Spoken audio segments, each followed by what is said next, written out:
Welcome back. We're gonna move directly to our second keynote speech for today.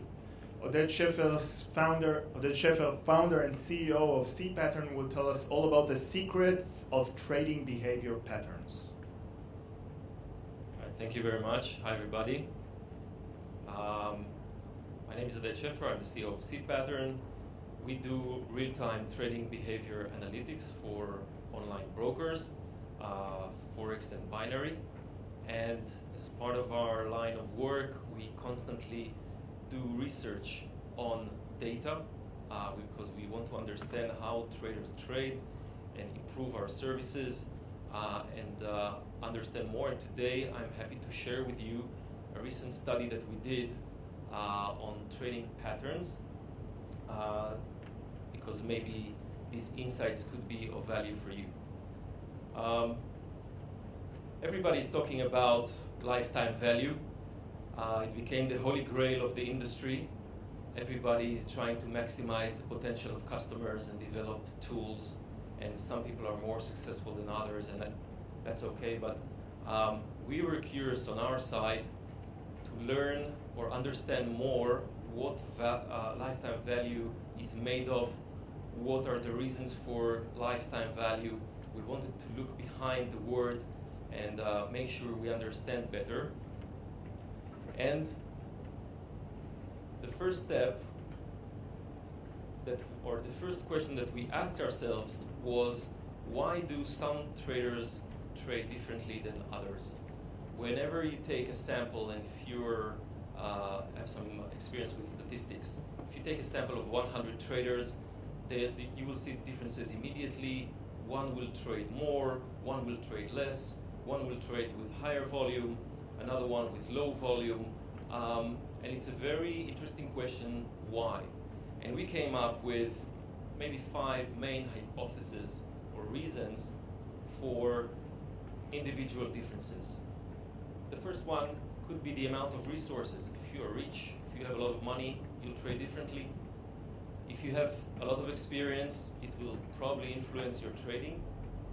Maybe it has to do with the place you live in or the language you're using. Maybe it has to do with how smart you are or what your personality type is. Or maybe it's the type of brokerage and the type of promotion or marketing campaign you're on. So we thought that it's a quite complex question to really understand what lifetime value means without oversimplifying it.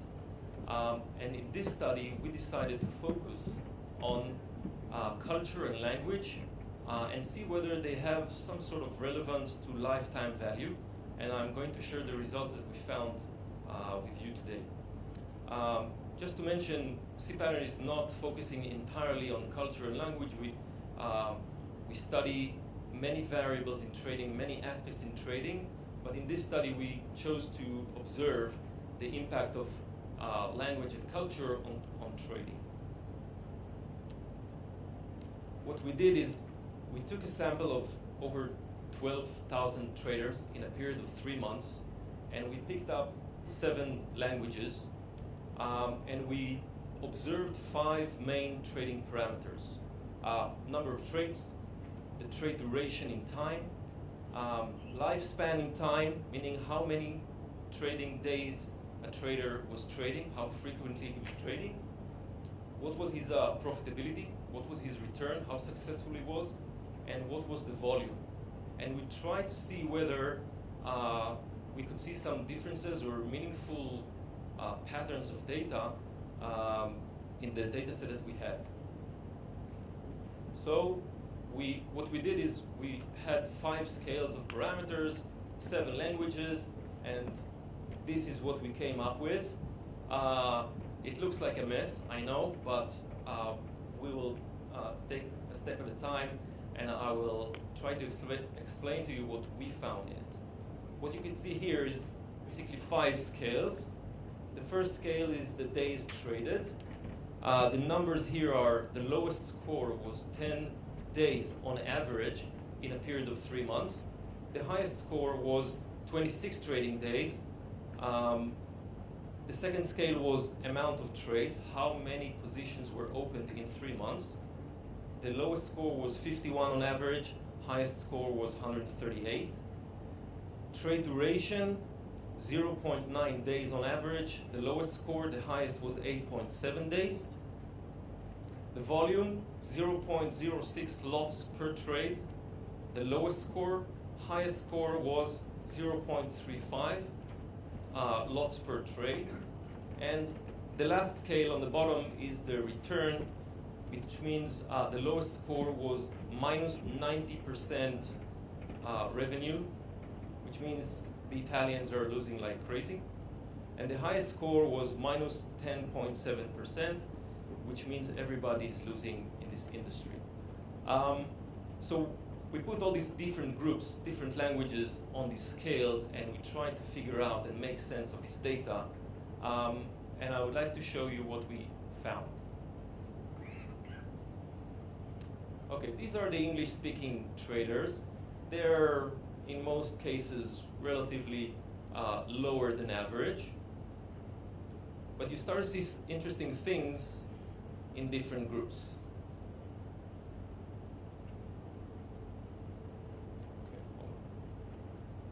Okay, this is the Spanish group, Spanish-speaking traders. What you can see here that they're really high on profitability. They're losing, but they're making more profits than others. But they're kind of tended to be low on amount of trades. They're scoring quite low on amount of trades. Okay, this is 3 months' time, a sample of over 12,000 traders across brokers. The German group, on the other hand, they're trading really frequently, really low on volume.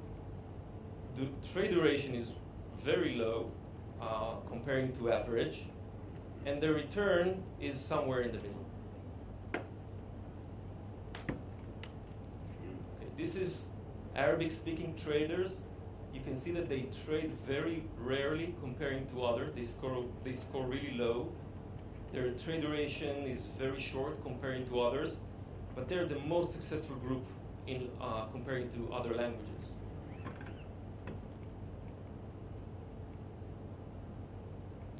The Italian traders, like I mentioned before, they lose like crazy. They have minus 90% return. Volume is relatively low. They make relatively high amount of trades, and they're trading relatively frequently.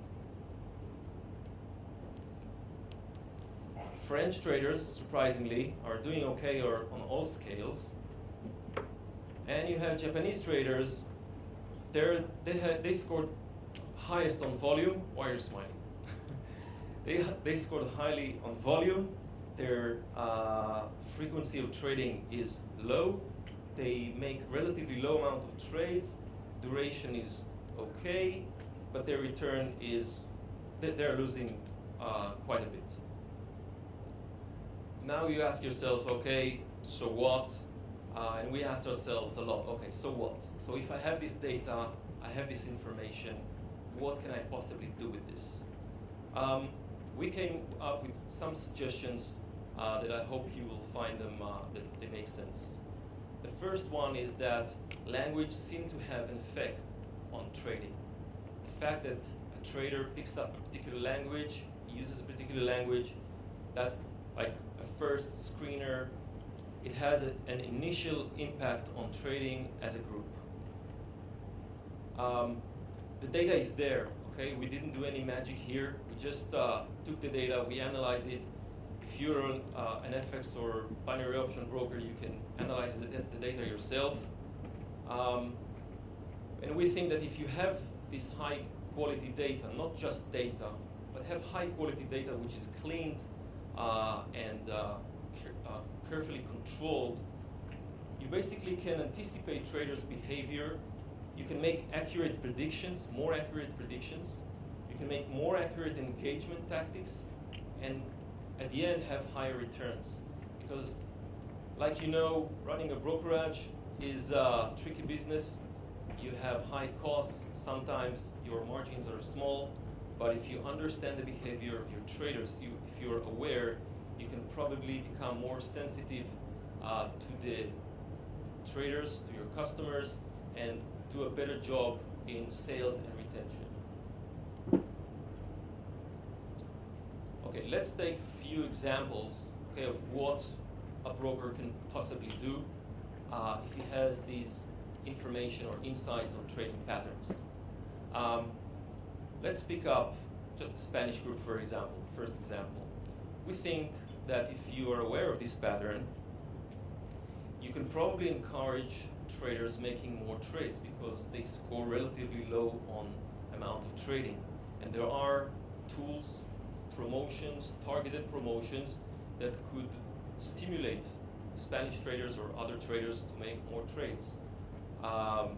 Maybe if they're making relatively low volume, you can direct your retention team to take higher risks, maybe, if I'm allowed to say so, and open gradually larger trades with higher volume.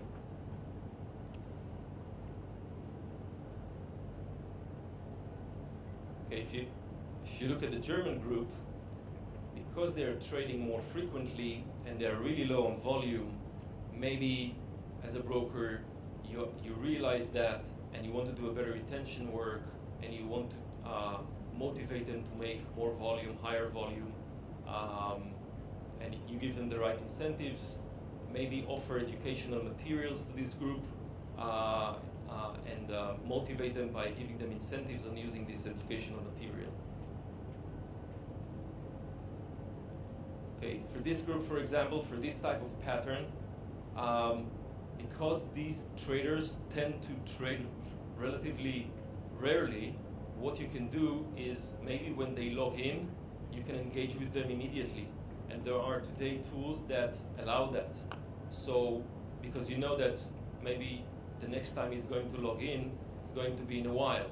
So, the minute this guy logs in, you want to make an engagement and maybe encourage making more trades. Because these guys are successful, they're doing okay. The only thing they need to do is increase their activity. For this group, for example, and it's just an idea, you can encourage higher volume, maybe offer professional material, because as a group, they score really low on performance and success. And because they do so poorly, maybe they burn out faster than others, and maybe you want to monitor their behavior more frequently. So what you can see here is that if you're aware of trading patterns, you may be able to make more sensitive engagements, retention tactics with each group. With this group, for example, they score very high on volume, their success is low, so you can engage with them when they log in because they trade relatively rarely compared to other groups. You can encourage them making more trades, encourage professional materials. With every group, you can do it differently. It means that you need to do a different job with your different desks, different teams. And at the end of the day, what we suggest is that if you want to be a data-driven brokerage, you can adopt a model that says, okay, I'm aware that behavior pattern exists. And then what I want to do is I want to collect data, analyze it, and understand, just to understand, gaining insights from the data that I have. And then create a policy. Policy could be a sales tactic, could be an incentive plan, could be a marketing campaign, could be anything, retention plan. And then I want to execute that. But after I executed my policy, my plan, I want to collect data again and validate that what I did had an effect. For example, if I want to go back just a second, with this group, if I decided to offer professional materials or encourage more trades, I want to collect data and make sure that I didn't lower their volume, okay? Because they score really high on volume. So whenever you do something, you want to make sure that you don't mess up with another variable. So it's kind of a scientific work, which is an ongoing process.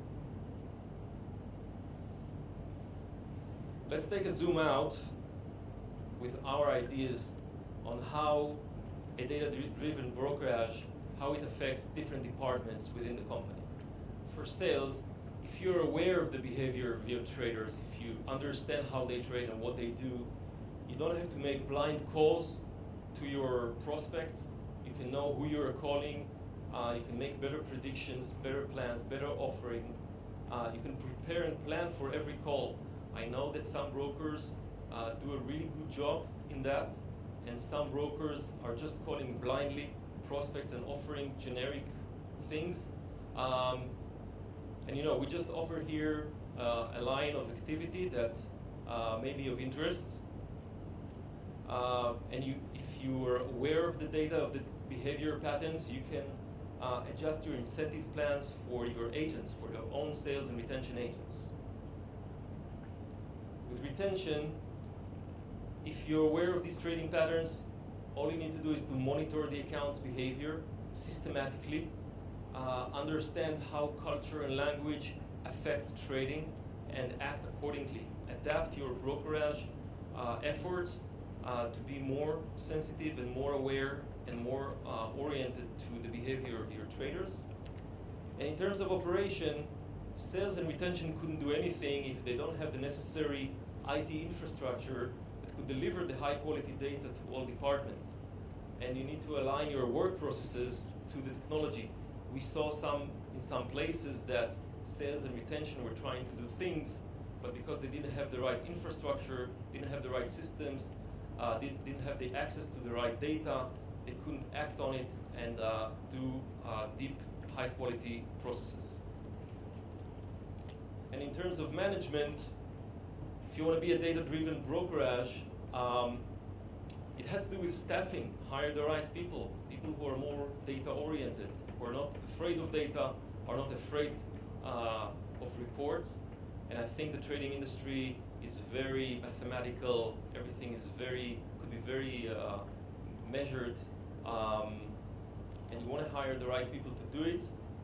We propose that if you continuously collect data, measure the effect, make adaptations, you have higher chances to make higher profits from your brokerage work, and you can do profitability testing over time. Again, we see brokers that are going in that direction and they're doing nice. We see brokers who are hesitating and they have struggles and it's more difficult for them to manage their own company. So as a final note, we think that you can gain significant business advantage if you have the right information and you act on it. And of course, you can lose if you don't have the data or have low quality data. I think, that's my personal observation, the whole data analysis is a blue ocean. It's endless, it's fascinating. There is what you saw today, trading patterns according to languages. It's just a glimpse of what could be done. And we think that there is a lot of research that could be done on the data and find very, very interesting lines of work.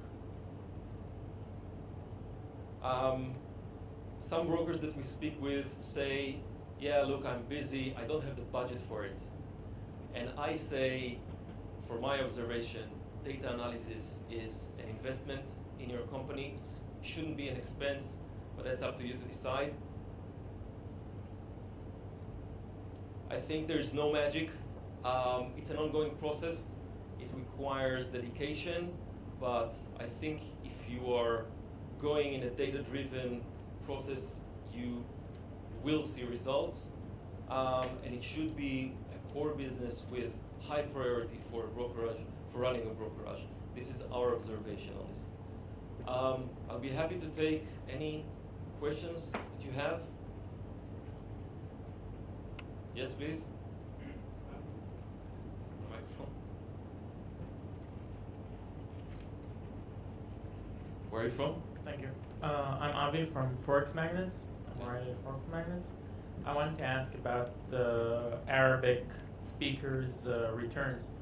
Do you have any idea coming out of your research if the reason for their high profitability rates is the fact that they trade so solemnly? Well, that's a tricky question because what we're looking at is an observation. I think what we're looking at is correlation, not necessarily causation. And I think it would be dangerous to assume causality, that because they did less trades and traded less frequently, they were more successful. I don't think you should derive that. It's just, I think, a pattern. Okay, things that are associated with one another, not necessarily causing each other. This is why we say that if you want to encourage more trades, you need to make sure that it doesn't influence other parameters. It's like a profile, okay? Profile of activity. Thank you. Everything was so clear? Yeah. Do you think that Where are you from? FX Pro? Okay. Do you think that 3 months is enough of a sample period to for these patterns to be solid? I mean, if you did it for 6 or 9, do you think that the dynamic would be different? It's a good question.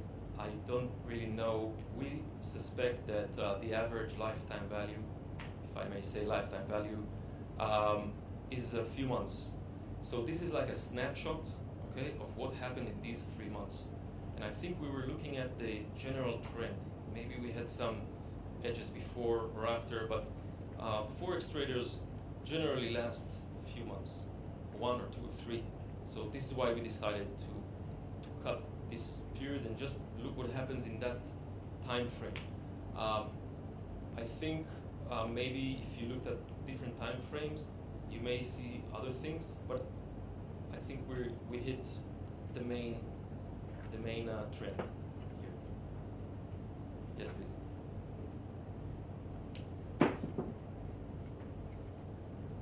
Hi, I'm Dima. Can you from ZebraFX? Okay. I teach behavioral finance in King's College, so I know a little bit about the subject. Can you tell me what happens after your recommendations? If you can switch a couple of slides back. Sure. And when you were talking about education, for example, Okay. what happens when you educate clients? What factors do you increase? Okay.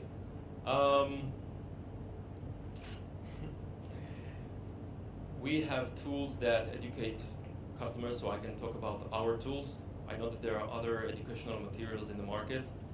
We saw that when we provide traders with personal education system, we definitely see an increase in volume. It has an impact on their behavior. Everything makes an impact depending how much and for how long, but you need to carefully measure that. You need to have a proper control group. My understanding that these trading patterns are not a fixed pattern, a rigid pattern.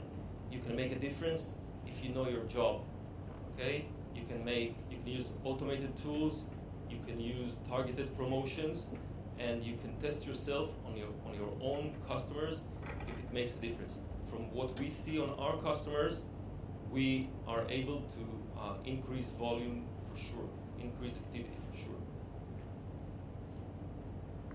So the only variable that you really care from everything in the presentation is volume? Not really, actually. We are... But this is what you said.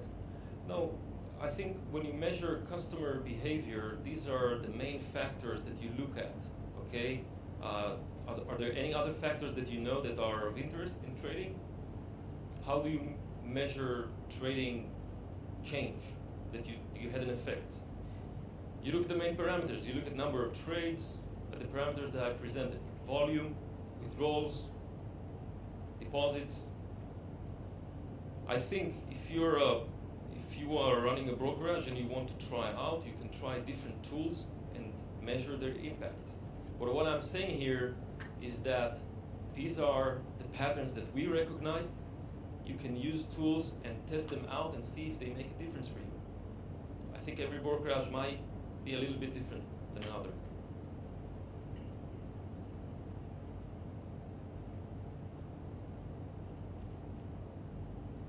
Anyone else?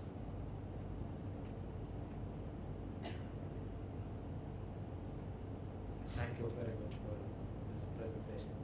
Actually, I am Ali Al Hassan. I am only a trader, forex trader. Yeah, but we know that in forex in general, the reputation of forex until now it's very bad because maybe 90% of people are losing. So, do you think in the future this one will improve the reputation of forex, or What will improve the reputation? actually because they are saying that 70 to 90% of the traders are losing; they are not making any profit from all over the world. So I'm not the right person to ask, I think, and I couldn't take on my narrow shoulders the reputation of the forex industry. But if I may say, some traders are successful, okay? And I think it's up to the trader, not up to the brokerage. So depending on the tools that you use and your strategies, it's difficult to succeed, but some do. A small amount do. but some people saying that the brokers themselves, they are like they want the traders to lose or helping them to lose like that. Some reputation like this. Who's your broker? No, don't answer. Don't answer. Don't answer. Look, I'm not in position to answer that. Really, it's not our line of business. But I think you should deal with your broker about it. Okay, thank you very much. Thank you very much.